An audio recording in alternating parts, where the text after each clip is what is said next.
If an offender leaves prison with skills, discipline, and support, society is safer than if the person leaves angry, isolated, and unemployed. Hello and welcome to M&M English with me, Mohammed. And today we're going to build another map for another very common IELTS Writing Task 2 topic, which is crime and punishment. Now, this topic appears quite frequent in Writing Task 2, but I'm going to display part 3 questions in the end, so you just see how the ideas interrelate to web things related to law, social problems, public safety, fairness, poverty, education, and government responsibility. The key idea is, as we all know, balance. If an answer is too soft, it may ignore victims and public safety. If it's too harsh, it may ignore causes of crime and the possibility of rehabilitation. So, a strong IELTS response usually explains why crime happens,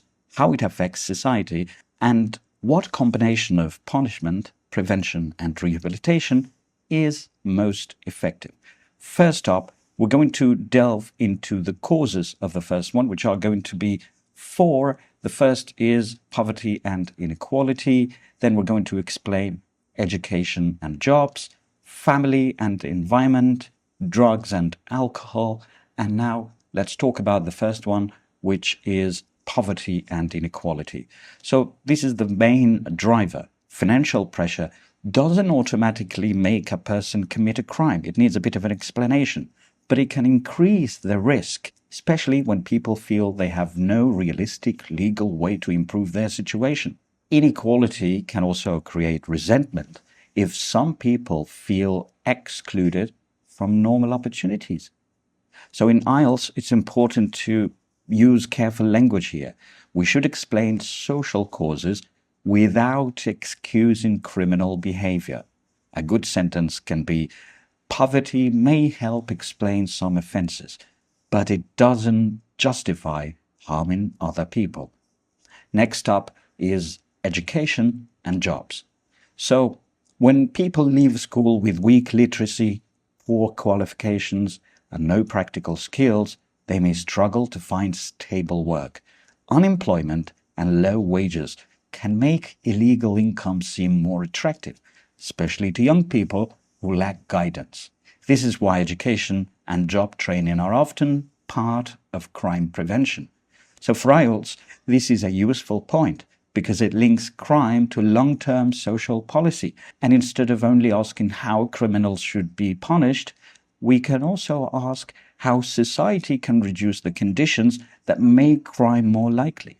Next up is family and education. Childhood experiences can shape behavior strongly. Neglect, abuse, unstable housing, domestic violence, and lack of supervision can increase the risk of later offending. Peer groups also matter. If a young person grows up around people who normalize violence, theft, or drug dealing, crime may seem ordinary rather than shocking. This doesn't remove personal responsibility, but it shows why early support is important. Mentoring, social workers, safe schools, sports programs, and family support can prevent future harm before it begins. And last in the main drivers is drugs and alcohol. Substance abuse can contribute to crime in several ways. Addiction may push some people toward theft or illegal trade in order to pay for drugs. Alcohol and drugs can weaken judgment and increase aggression, which may lead to violence or dangerous driving. In IELTS, this is again very helpful because it connects crime with public health.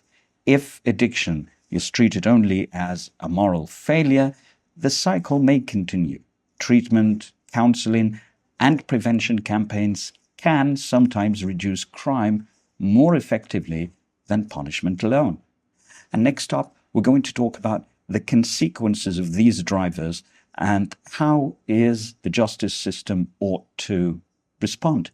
And in this, we're going to mainly talk about victims and communities, how it impacts them, deterrence and safety, limitations and restrictions prisons have, and the possibility of reform or rehabilitation.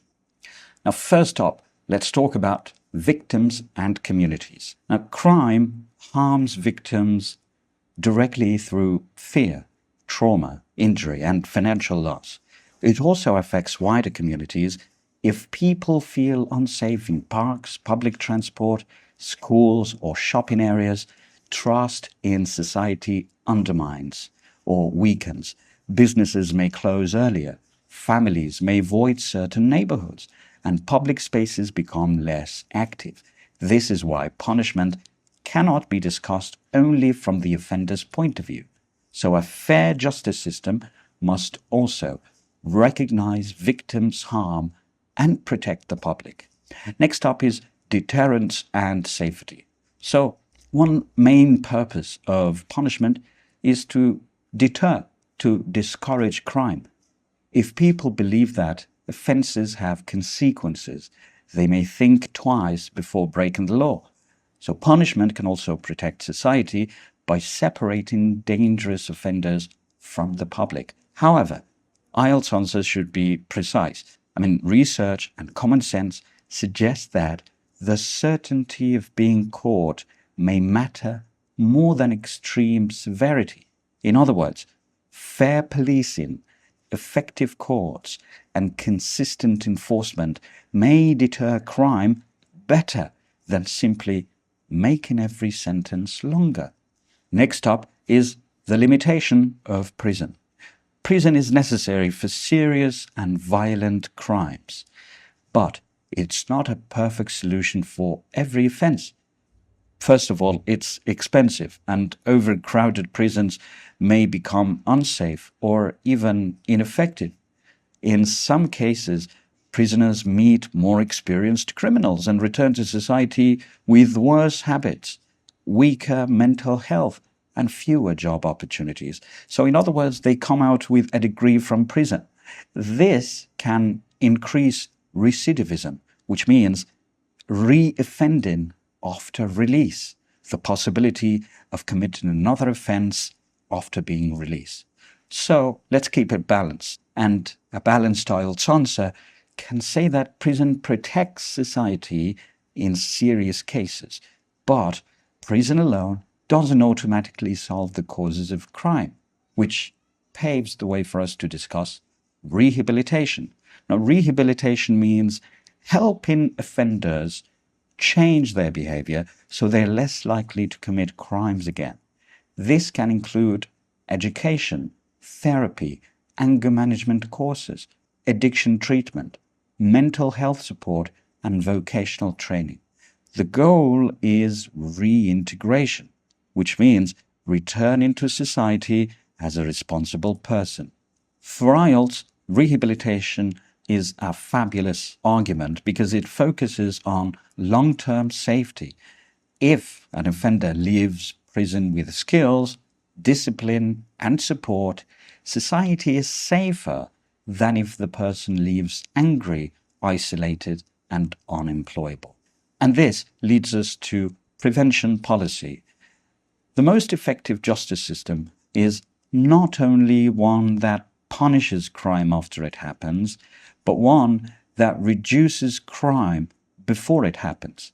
Prevention can include early childhood education, youth clubs, sports programs, mental health services, community policing, even better street lighting, employment programs, and support for families at risk.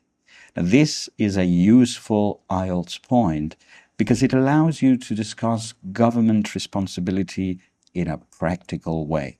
Prevention may cost money at first, but it can save money later by reducing crime, court cases, prison costs, and victim harm. Now, what is the outcome? The outcome is, as with every IELTS topic, balanced justice. A strong IELTS conclusion should avoid extreme positions. Serious crimes require firm consequences because society must protect victims and maintain respect for the law. At the same time, minor offenders, young offenders, and people whose crimes are linked to addiction or social problems may benefit more from rehabilitation, community service, probation, or restorative justice. The best system combines punishment, prevention, and rehabilitation. Its goal is not only to make offenders suffer, but to protect society, treat people fairly, and reduce the chance of future crime. And now let's learn some topic-relevant words. First up is deterrence. Deterrence means discouraging crime by creating consequences. For example, effective policing can increase deterrence. Rehabilitation.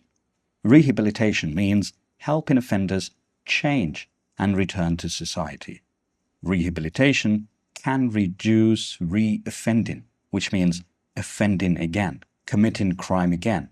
Next up is recidivism. Recidivism is the act of committing crime again after being punished.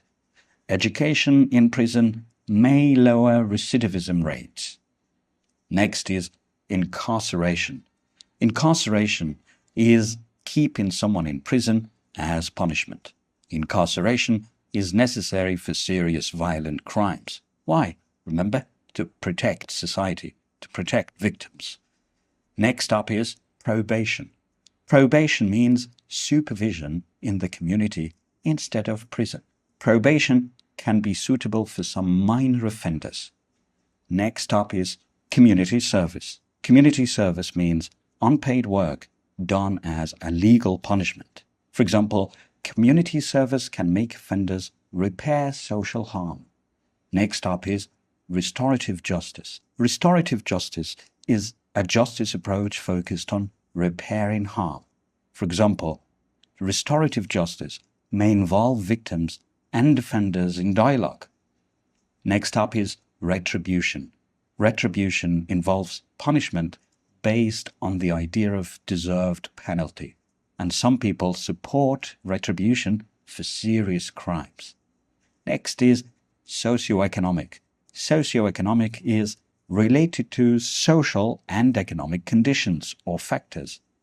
For example, socioeconomic disadvantage can increase crime risk. Next is juvenile delinquency, and it means crime committed by young people. Juvenile includes the young demographic, and delinquency is the criminal behavior, usually juvenile delinquency. Mentoring programs, for example, can reduce juvenile delinquency.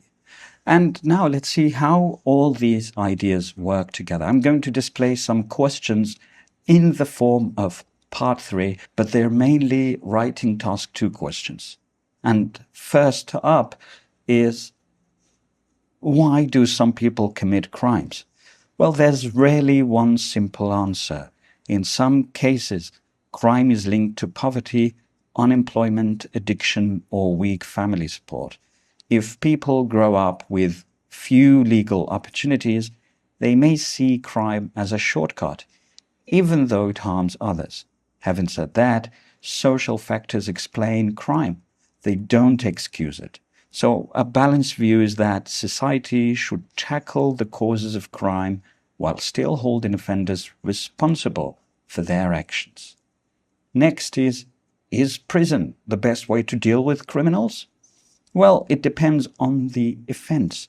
For violent or dangerous criminals, prison is necessary because society has to protect victims and the public. However, for minor offenders, prison may be expensive and counterproductive, especially if it exposes them to more serious criminals. In my view, prison should be used alongside rehabilitation, education, and addiction treatment. Otherwise, offenders may leave prison without the skills or support they need to live legally. Next question is, should young offenders be punished in the same way as adults? Generally, no. Young offenders should face consequences, but those consequences should take their age and maturity into account. Teenagers are still developing emotionally and may be more influenced by peer pressure. family problems, or poor guidance. Therefore, rehabilitation, mentoring, and education can be more effective than harsh punishment. Nevertheless, if a young person commits a very serious violent crime, the justice system still has to protect society and recognize the victim's suffering. Next up is, how can governments reduce crime in the long term? Governments need to focus on prevention as well as punishment. This means investing in good schools, youth programs, mental health services, drug treatment, and job opportunities. The more support young people receive in early life, the less likely they are to become involved in crime later. Of course, effective policing is also important, but prevention is often cheaper and more humane than dealing with crime after victims have already been harmed. Is rehabilitation more important than punishment? I wouldn't say rehabilitation is always more important, but it's essential. Punishment shows that society takes crime seriously and respects victims, whereas rehabilitation aims to stop the same person offending again. If the goal is long-term public safety, then rehabilitation cannot be ignored. Not only can it reduce recidivism, but it can also help former offenders become productive citizens. The best system usually uses punishment for accountability. In conclusion, the best system uses punishment for accountability and rehabilitation for prevention. What role does education play in preventing crime? Well, education can play a major role because it gives people skills, discipline, and a sense of future possibility. When students leave school with qualifications and confidence, they're more likely to find legal employment and less likely to join criminal groups. Moreover, education can teach conflict resolution, digital responsibility, and respect for the law. That said, education alone isn't enough. It needs to be combined with family support, employment opportunities, and safe communities. And next, has technology made it easier or harder to fight crime? It has done both, of course. On the one hand, technology helps the police through CCTV cameras, digital records, digital and data analysis, and faster communication. These tools can make detection more efficient. Conversely, technology has created new forms of crime, such as online fraud, identity theft, and cyberbullying. Therefore, governments need cybercrime laws and digital literacy education, while also protecting privacy. The challenge is to use technology for safety without turning society into a place of constant surveillance. Should punishments be harsher for serious crimes? Well, for serious crimes, harsher punishments can be justified because they reflect the harm done to victims and protect the public from dangerous offenders. However, severity alone doesn't guarantee lower crime rates. If people don't believe they'll be caught, even harsh sentences may not deter them. In my opinion, the justice system needs proportional punishment, reliable policing, and fair courts. The more certain and fair enforcement is, the stronger the deterrent effect will be. And that's about it. It was Muhammad with you from M&M English. And, well, if you want to punish me, don't subscribe, don't like, don't share, and don't comment. That's all I have to say. See you next week.